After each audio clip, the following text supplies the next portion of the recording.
the live stream they tried to delete. What she saw: the sun had just begun to dip below the tree line in Winston Heights, a quiet suburb where lawns were trimmed to precision and silence passed for peace. The kind of place where nothing ever seemed to happen. Until it did. Sanaa Rivers, 17, valedictorian of Westwood High, walked home that afternoon the way she always did. Earbuds in, phone held out in front of her, talking to her small but loyal TikTok live followers. Her live streams were never viral, never wild. Just soft updates about school, her grandmother's health, and dreams she'd someday leave this town. "I got my acceptance letter to NYU today," she said, her voice a shy whisper as she turned the camera toward the fading gold of the sky. Full scholarship. A few emojis floated across the screen. "You earned it," someone commented. "Big city gonna love you," another wrote.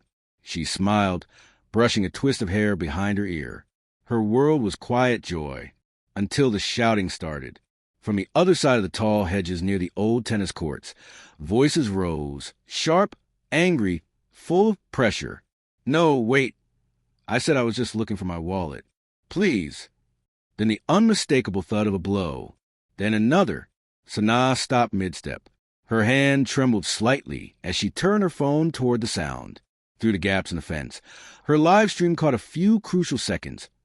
A man in dirty work clothes, hands raised in surrender, being shoved to the ground by two plainclothes men. They weren't in uniform. No badges. Just rage. "Hey! What are you doing?" Sanaa shouted instinctively. One of the men turned, startled. "Get the hell out of here." She didn't run. She didn't move. The video kept rolling. That's when one of the men lunged at her. The phone tumbled from her hand, but not before a terrified gasp hit the live stream. The screen went black. 12 hours later. Every trace of the live stream was gone. TikTok? Blank. Auto backup to her Google Drive? Erased. Her phone? Corrupted file. But it had been live. By the time Sanaa woke up the next morning, dozens of classmates were whispering. Screenshots had made it to Reddit. Threads popped up. Teen girl captures migrant assault in Winston Heights. Where's the video now? And then came the other threads. Hoax. That girl's lying.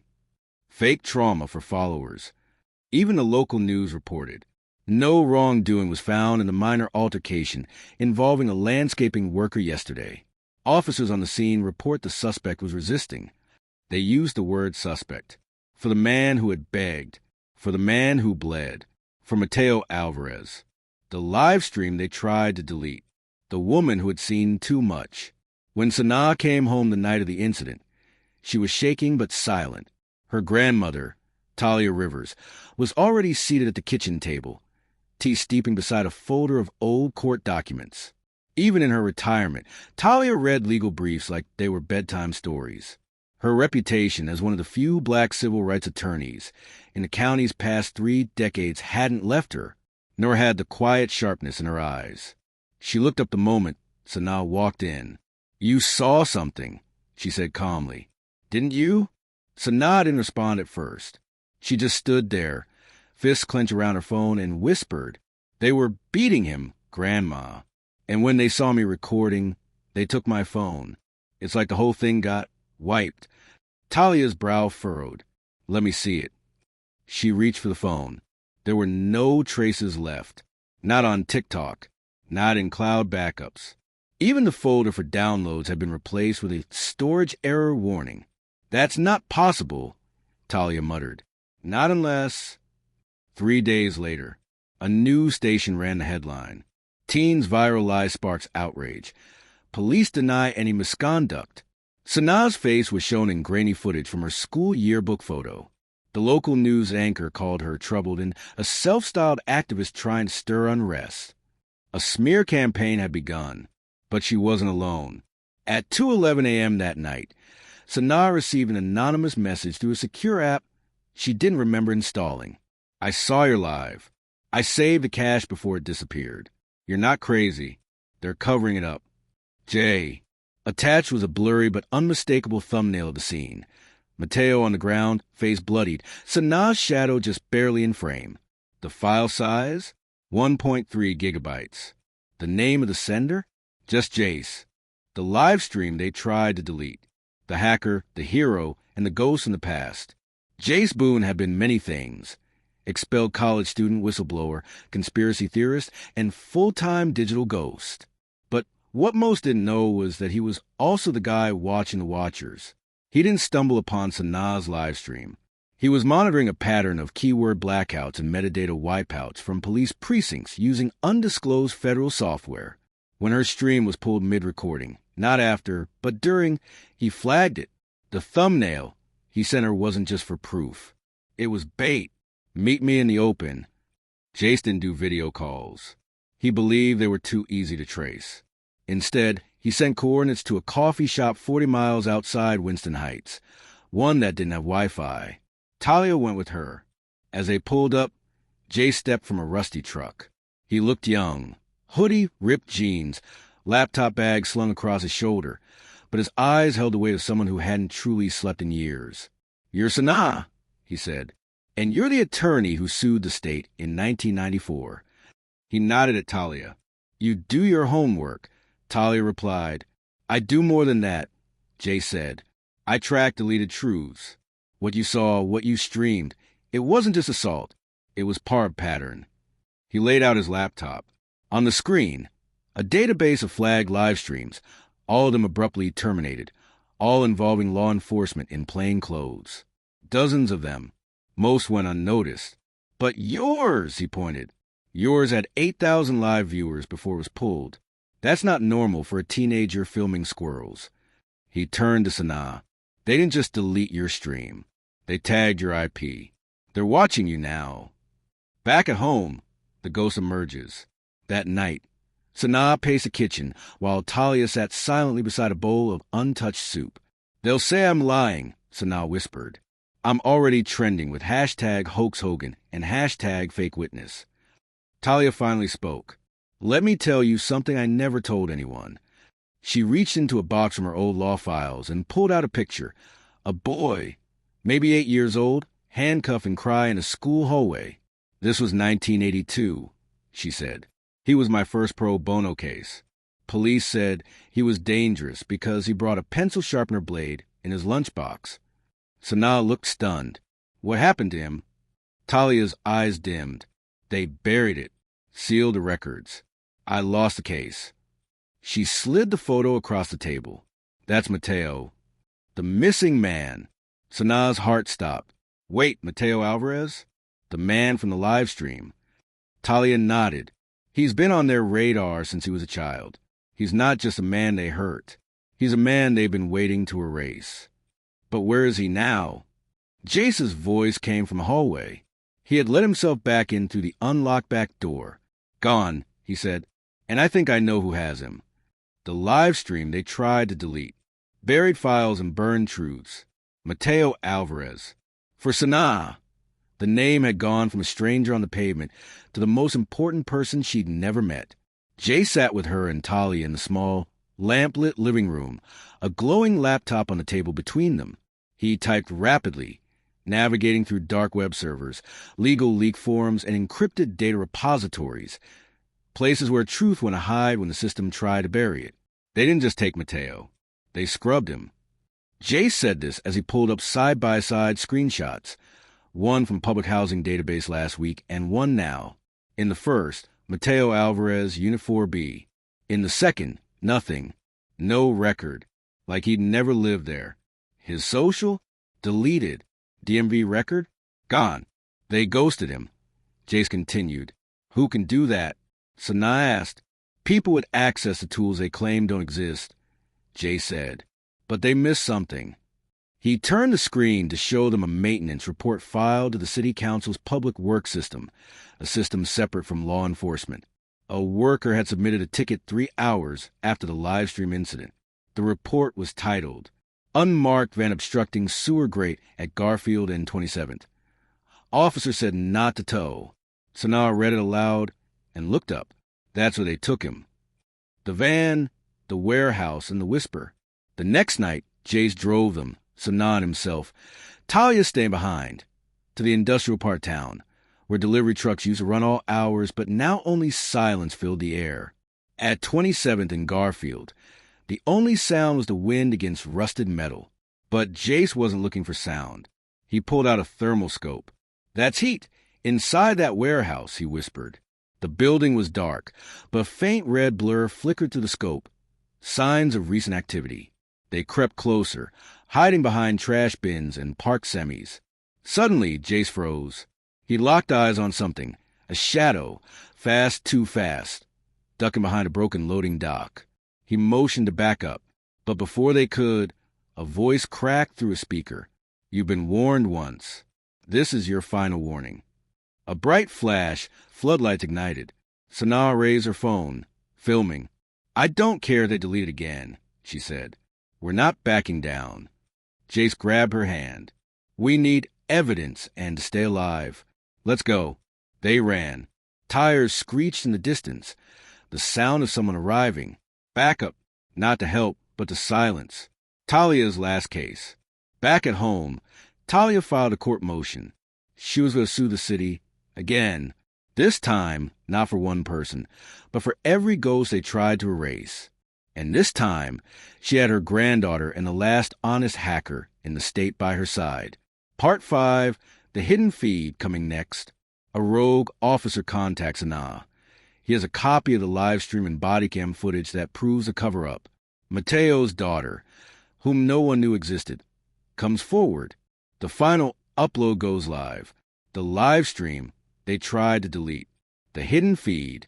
3 days after the warehouse incident, Sanaa's inbox lit up with a message from an encrypted Proton mail address. The subject line was one word: truth. The email was short. "I was there. I had my cam on. They told me to erase it. I didn't. I've seen what they do to people like you. If you want the real footage, meet me 11 p.m. Old Train Station. Come alone. Officer N." The whistle in blue. The old station was as eerie as it was forgotten. Its boarded windows and rusted tracks hadn't seen trains in 15 years. But at 11 p.m. sharp, a man stepped out from the shadows, his badge turned backward, his face shielded by a hoodie. "Name's Nick," he said. "I got 48 hours left on the force before I disappear for good." He handed Sanaa a flash drive. "This will destroy everything they built." She opened it on her laptop that night and gasped. The real video. The footage started from Mateo's apartment. He was on the phone with his daughter alive, real, and out of state. He was telling her he'd finally won his custody petition and was coming to get her. Tears filled his eyes. Then came the knock. The cops didn't identify themselves. They kicked the door down before he could hang up. The phone recorded it all. They threw him to the ground, zip-tied him, and called him a ghost on the system. One officer said, "You should have stayed invisible." Then came the live stream, the part Sanaa had caught. Only now it was preceded by everything that proved Mateo was innocent, and a father. Sanaa broke down crying. He was getting his daughter back, she whispered. They were going to reunite that day. Jace's jaw tightened. They didn't just delete the truth. They tried to delete him. The upload. Jace and Talia set everything in motion. The body cam footage. The original live stream. Mateo's sealed family court records. They uploaded it all under the title. The live stream they tried to delete. The full story. Within hours, it was trending.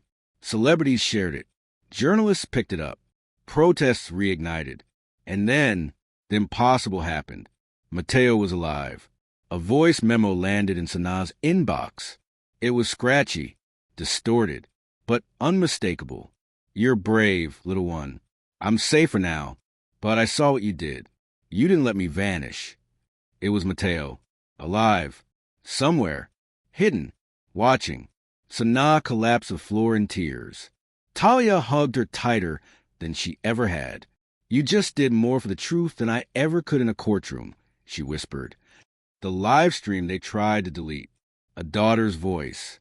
Her name was Mariela Alvarez, 14 years old. Big brown eyes like her father. A soft, quiet voice that quivered when she spoke, but didn't break. Sanaa and Jace watched the broadcast from their small living room. Mariela sat beside her aunt, who had taken her in after Mateo was forcibly disappeared. Now, the live stream had given her strength. They told me my dad was gone, that he'd run away, that he didn't want me, she said, her voice shaking. But he never stopped fighting for me. And now the world knows. A nation watched as a daughter reclaimed her father's name, not as a criminal, not as a ghost, but as a man who never stopped loving her, even as the system tried to erase him. My dad didn't die a hero. He lived like one, she said, her hand trembling as she held a worn photo of Mateo. And he's still out there. I know it, because he promised me. The tapes that wouldn't burn. The footage Jace uploaded couldn't be stopped. No matter how many takedown requests were filed, no matter how many servers were targeted, mirrors popped up everywhere. Reddit, Signal groups, college campuses, hacker collectives. We see you. You can't delete us all. Hashtag Justice for Mateo. It had become more than a video. It was now a movement, the price of truth. But for Officer Nick, the whistleblower, the price of truth was steep. He vanished just 2 days after the video went live. Internal review, they claimed. He fled, they alleged, but Jace wasn't convinced. They buried him the same way they tried to bury Mateo, he told Sanaa. Only this time, they're afraid of how loud we're getting. Jace hacked into precinct internal emails and unearthed a memo. Containment priority. Prevent martyrdom. No leaks. They weren't trying to stop the truth. They were trying to stop us from believing in it. Sanaa's speech at the Capitol. 1 week later, Sanaa was invited to speak at the state capitol. Thousands filled the steps. Protest signs. Phones recording. Chants of "We see you," echoing like thunder through marble pillars. She stepped to the microphone and spoke with all the emotion, fear, and courage in her heart. This isn't just about Mateo. It's about every person they tried to make invisible. Every dad, every brother, every daughter who was told her parent never came home because they didn't care. We care. We see. And we will not let you delete us. The live stream they tried to delete. The boy with the tattoo. The boy appeared in Baton Rouge, just after midnight, outside an old food bank run by volunteers who served the unhoused every Sunday. He didn't say much, just showed the workers a faded photo of Sanaa and Mateo and asked if they knew where to find her. But what caught everyone's attention wasn't the photo. It was a tattoo on his forearm, a bird in flight, cradling a small flame in its beak. Mateo's tattoo, the exact same one he had on his left arm, the one that Sanaa remembered from the live stream, the one Mateo told her once meant truth on fire. The workers took a picture and posted it online. He's real. The image spread like wildfire. It hit Sanaa's phone at 2:14 a.m. She sat up in bed, heart thudding in her chest. Jace had already texted. "Jace, wake up. You need to see this. Now." The boy looked no older than 19. Thin, dirty hoodie. But the tattoo was unmistakable. Sanaa stared at the photo, her voice trembling. He's alive, or someone he saved is. Talia was already on the phone, pulling every contact she had. Local news, national news, activists, lawyers, even ex-federal agents. They all had the same question. Who is the boy with Mateo's mark? A message in the wind. 3 days later, a brown envelope appeared outside Sanaa's apartment. No return address. No postage. Inside was a burner phone. When she turned it on, there was one video saved to the memory. Mateo, sitting in front of a concrete wall, pale but alive, a scar on his neck, his eyes as fierce as ever. "They'll never let me come home. But you made them hear us. I see her. I saw Mariella. Tell her I never stopped loving her, and I never will." He leaned forward. "That boy, he was in here with me once. I helped him get out. Now, he's helping me get word to you. They can break walls, but not fire. The truth still burns." The video ended. Sanaa sobbed silently, holding the phone to her chest. The hidden network, the boy, who later gave his name as Luca, revealed he had been one of many secretly detained ghosts like Mateo. Men and women with no records, no charges, just red flagged by rogue law enforcement and shipped into black site holding. They called it protective containment, Lucas said. But it was torture. He escaped during a storm flood. Mateo had pushed him through a tunnel when the power went out. He told me, "They can find me. They can't find the story. You are the story now." Luca brought more than words. He had coordinates, places, hidden facilities, names, faces. He had proof. And with that, the story exploded again. Congress demands answers. Within days, congressional hearings were announced. Officers were subpoenaed. The phrase containment facilities became national headline. Mateo was no longer a rumor. He was the spark of a revolution. You can delete a video, one congresswoman said. You cannot delete a movement. The live stream they tried to delete. Fade to light. The burner phone buzz again. No caller ID. No message. Just a single location pin dropped in the mountains of northern Arizona. Remote. Surrounded by nothing but sand and silence. Sanaa stared at the glowing screen for a long time. Her pulse raced. Jace leaned in behind her. "You know what this is?" She nodded. "It's not just meeting. It's the meeting. The choice." Talia, ever the pragmatist, warned her. "If you go, you disappear. You can't bring a phone. You can't talk to anyone. You might not come back. Are you ready for that?" But Sanaa had already made up her mind. He died. Try and bring me the truth. Now I get to choose, do I run from it or run to him? Jay said nothing. Just slipped a micro SD card into her palm. "Upload this. If I don't hear from you in 48 hours. It's everything Luca gave us. All of it. The journey. Under the cover of night. Sanaa boarded a small twin-engine plane chartered under a fake name. Luca met her at a fuel stop in New Mexico. He wore sunglasses and a wide-brimmed hat, but his hand shook when he handed her the final set of directions. They changed safe houses every week, but they kept one open just for you. They drove for hours. Dirt roads, desert wind, no cell signal. Just an overwhelming silence and the sound of something bigger than them both rising from the earth. The reunion. She saw him through cracked binoculars, standing at the entrance of a cave hidden in the canyon wall. Mateo, thinner, older, but alive. So incredibly alive. Sanaa ran before she even realized she was moving. Mateo. He turned. Their eyes locked. Then after all the years, all the pain, all the silence, they collapsed into each other's arms. He buried his face in her shoulder and wept. "They couldn't kill the story," he whispered. "They tried," she replied, "but the world watched, and you kept the fire burning." The final live stream, they didn't have a studio or a signal tower, just a drone, a satellite uplink Luca smuggled from a college lab, and one last message for the world. Sanaa and Mateo sat side by side, the setting sun behind them, their faces aglow with firelight. "If you're watching this," Mateo said, "you already know the truth, but what you don't know is how much further it goes." Sanaa followed. "We're alive.